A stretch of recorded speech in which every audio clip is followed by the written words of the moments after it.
राधे राधे। आप सभी को करवा चौथ की बहुत बहुत शुभकामनाएं। भारतवर्ष में ऐसा पुनीत पावन त्यौहार जहां पर परस्पर हम एक दूसरे के जीवन का ध्यान रखते हैं, एक दूसरे के लिए व्रत करते हैं, प्रार्थना करते हैं। यही है हमारी भारतीय परंपरा, यही है हमारी भारतीय संस्कृति। माता बहनों को मैं बताना चाहता हूँ, अगर आप ऐसा करेंगी तो निश्चित तौर पर आपके पति की दीर्घायु होगी। और हमारी माता बहन करवा चौथ का व्रत करती ही इसलिए है जिससे माता बहनों का जो सुहाग है, पति की उम्र है, वो दीर्घायु रहे आयु। तो जैसा कि हमारे यहाँ इस व्रत में प्रारंभ से ब्रह्म मुहूर्त के बाद में कभी कुछ जल नहीं ग्रहण किया जाता है, भोजन नहीं किया जाता है। पूरे दिन देवी व्रत करती हैं और चंद्रमा का मुख देखकर, जब चंद्रमा उदय होते हैं उसका मुख देखकर, उसे जल का अर्घ देकर, अपने पति का मुख देखकर फिर भोजन करती हैं। तो चंद्रमा की पूजा क्यों होती है? क्योंकि हमारा जो चंद्रमा है, ग्रहों के अनुसार चंद्रमा हमारे मन का स्वामी है और देवियों का ही नहीं, ये मन बड़ा चंचल है तो मन को कंट्रोल में करके हम अपने पति में ही वो अपना मन लगाएं, पति पत्नी में ही अपना मन लगाए। इसलिए हम चंद्रमा का मुख देखते हैं, चंद्रमा को अर्घ देते हैं और शायद ये प्रार्थना करते हैं कि हमारा मन इनको छोड़ के कहीं और न लगे।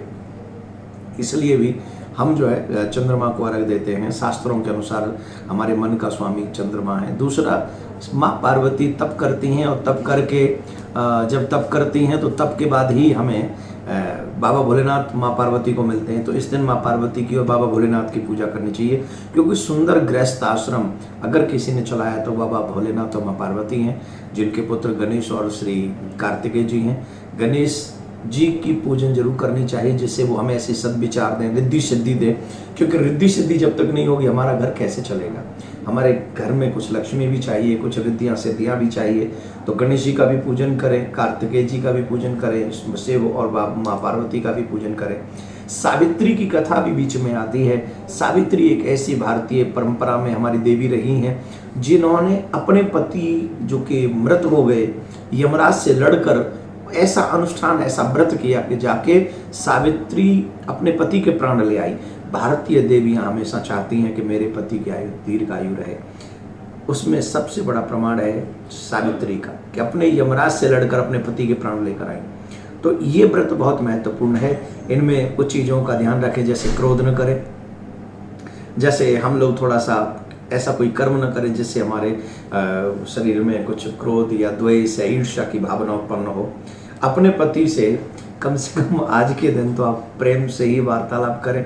वैसे तो आप सब हमेशा करते हैं, पर हमें अपने पति से प्रेम से बात करनी चाहिए और भगवान से प्रार्थना करनी चाहिए कि मेरा और मेरे पति का साथ हमेशा बना रहे, इनकी दीर्घायु हो और मेरी भी दीर्घायु हो।